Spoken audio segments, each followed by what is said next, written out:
informations, commémoration du centenaire de l'hôpital Albert Schweitzer, Lambaréné se prépare à accueillir cet événement historique. Premier signe de ces préparatifs, les voiries urbaines sont en pleine réhabilitation.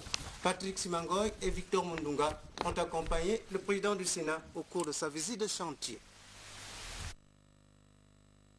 Voici Lambaréné, la capitale provinciale du Moyen-Ogooué. Cette cité administrative accueille cette année les manifestations commémoratives du centenaire du docteur Albert Schweitzer, du nom de ce célèbre homme de science hors du commun, installé ici au centre du Gabon des années durant aux fins de soigner et guérir les Gabonais et d'autres Africains atteints de pathologies de toutes sortes.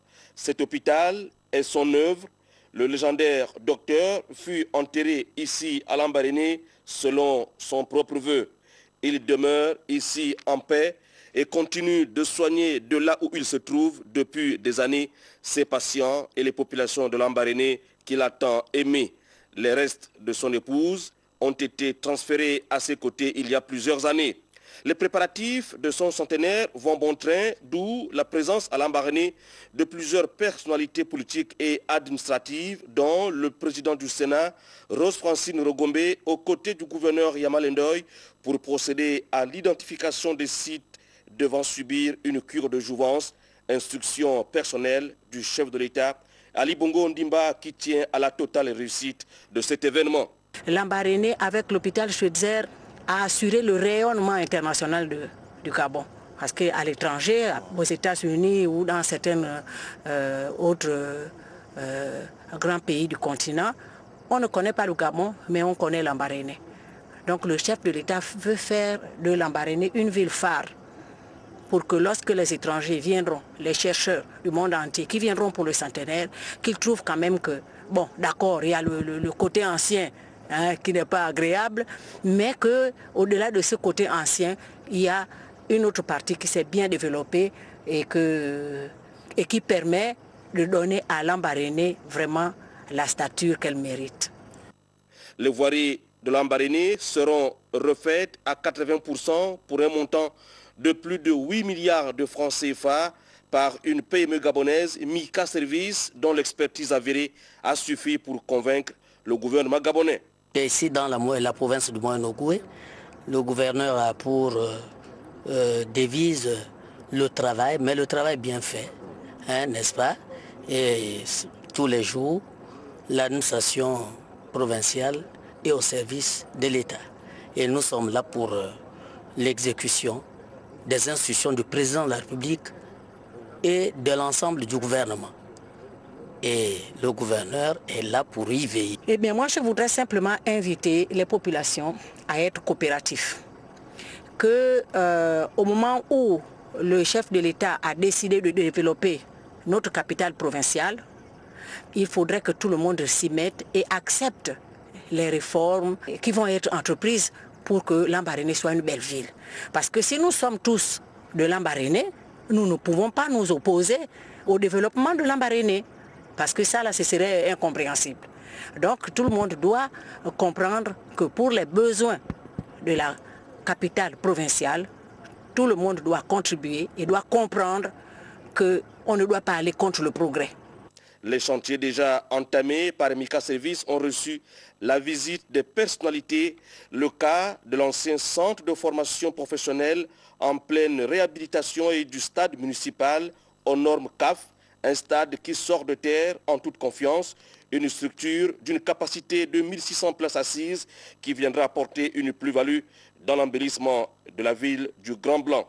Les autorités administratives, politiques et militaires ont, au cours de cette visite au pas de charge, apprécié la capacité de Mika Service dans la réalisation des ouvrages de qualité au Gabon.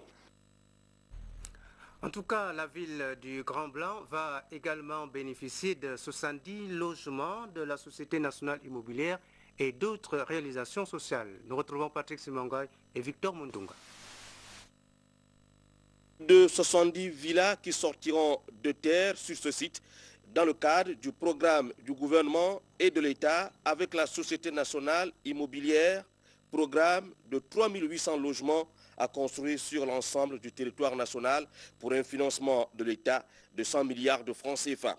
Confié à Mika Service, la réalisation des 70 villas de moyen standing à usage commercial se fera sur 8 hectares de superficie. Le problème du logement occupe le chef de l'État vraiment au premier point.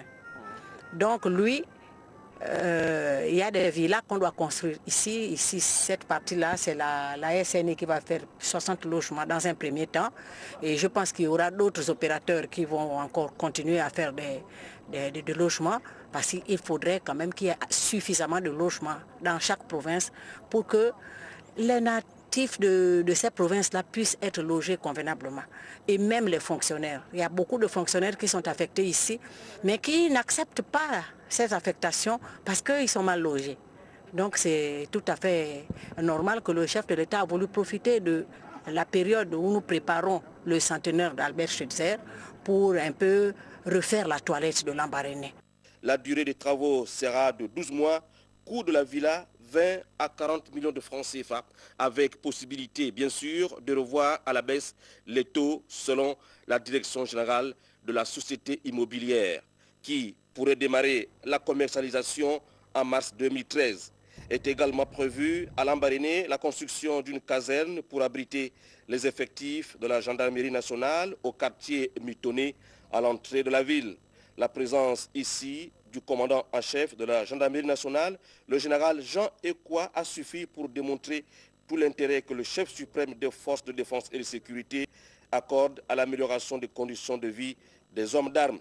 Autre chantier visité, celui de la salle polyvalente, confiée à Mika Service, dont les travaux sont suffisamment avancés et pourraient s'achever avant la célébration du centenaire du docteur Albert Schweitzer. Monsieur le Président de la République l'a annoncé. Il a été le premier à faire le chef de chantier, avant que les chantiers ne soient aussi ouverts lors de ses déplacements à l'intérieur du pays. Et nous avons ici et maintenant la matérialisation de la politique de l'émergence, que cela s'exécute dans les délais requis pour que, comme pour la CAN 2012, dans une moindre mesure, le centenaire du docteur Schweitzer fasse rayonner encore notre pays au-delà de nos frontières. Le maire Lambaréné ne peut qu'être fier de sa ville à propos de la culture d'émergence prônée par le président de la République. Parce qu'il faut émerger, et pour émerger, il faudrait qu'on travaille, qu'on fasse des bonnes choses, ceux qui vont dans le sens de satisfaire les populations.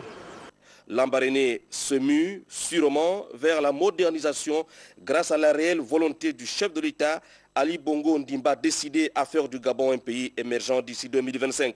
Une politique appuyée et soutenue par les élus locaux et le gouvernement gabonais. Retour à Libreville, au Palais Léomba, où le réseau national des femmes députées était hier au cabinet du président Gizouba Ndama. Objectif, présenter les vœux au numéro 1 de l'institution. Reportage Juda Fleur Débé et Amédée Mavungo. Le réseau national des femmes députées est venu présenter ses vœux de santé et de longévité au numéro 1 de la représentation nationale. Des instants mémorables que le président Zouba Ndama a saisis pour féliciter et encourager le RENAFED à poursuivre son engagement sur le terrain des actes auprès des autres femmes afin de les emmener à comprendre les enjeux du moment. Une occasion tout indiquée pour la présidente de cette structure de dresser le bilan et annoncer les perspectives. Le réseau national des femmes députées a beaucoup travaillé l'année dernière et les perspectives, il y en a beaucoup. Vous savez, nous allons reprendre les activités après nos vacances et nous avons un projet, justement la grande bagarre pour nous en ce moment, c'est l'aboutissement du texte sur les quotas. Vous savez qu'après le passage du chef de l'État à l'Assemblée nationale devant le Congrès, les deux chambres réunies, il avait annoncé justement ces 30%-là qui sont un soulagement pour les femmes. Mais pour le moment, nous devons les traduire en texte. Il a dit, et nous devons les traduire en texte, et c'est la responsabilité première de l'Assemblée nationale et donc du réseau des femmes députées. Satisfait du dynamisme dont fait montre les membres du réseau national des femmes députées, le président de l'Assemblée nationale a réitéré sa détermination à soutenir ces femmes leaders, des femmes qui œuvrent pour l'épanouissement et la promotion de la gente féminine. Notons que cette audience s'est déroulée en présence des membres du bureau. On revient sur la visite du Premier ministre turc au Gabon. La direction générale du protocole d'État précise que son Excellence M. Recep Tayyip Erdogan, Premier ministre de Turquie, prononcera un discours de circonstance dans l'hémicycle de l'Assemblée nationale à l'intention des honorables députés le lundi 7 janvier 2013 à partir de 15 h. La lutte contre les crimes rituels, c'est le thème mis en débat à OIM lors de la conférence épiscopale organisée par la Commission diocésaine Justice et Paix du diocèse d'OIM. Les précisions avec Guifré Ndong-Obiang, la deuxième chaîne de télévision gabonaise. L'Église catholique s'inquiète de la montée des crimes rituels. Face à ces fléaux qui gangrènent notre société, la Commission diocésaine Justice et Paix du diocèse d'OIM monte au créneau pour dénoncer et stigmatiser cette pratique. L'abbé Firmin Assoumou, dans son exposé sur la doctrine sociale de l'Église, a livré la position de son obédience. D'aucuns pensent que l'Église n'a pas le droit de parler et qu'elle n'a pas d'interlocuteur. Le pape Paul VI rappelait à l'ONU que l'Église est également experte en humanité. Nous pensons que les causes de ces crimes rituels sont nombreuses.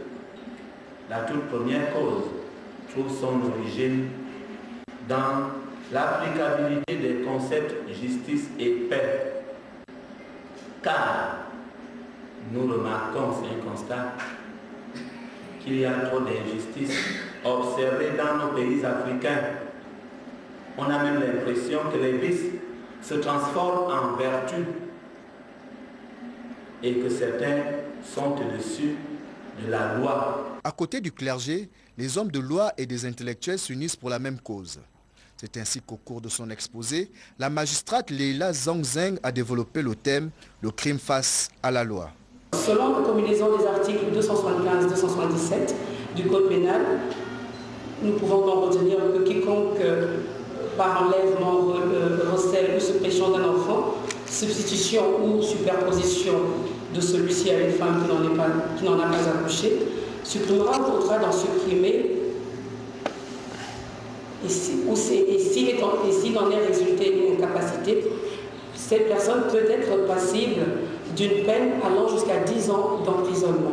La philosophe Alix Edna Eyan Effayon, quant à elle, s'est appesantie sur la philosophie du Christ, une nouvelle configuration de la personne humaine. La double mission de l'homme, de servir Dieu et son prochain, pose comme exigence de clarifier les champs d'action qui vont amener la restauration de l'Éden déchu. À terme, rendront possible et visible la cité paisible tant recherchée.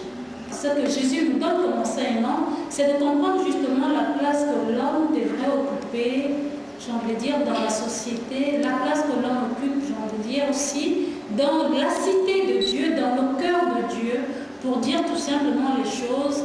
L'ordre de la raison n'est pas toujours opposé à l'ordre de la foi. En plus de cette conférence-débat, la Commission diocésaine Justice et Paix a organisé une procession et un chemin de croix qui ont été suivis par des actions sociales dans des orphelinats, des hôpitaux et au centre d'incarcération d'OIM.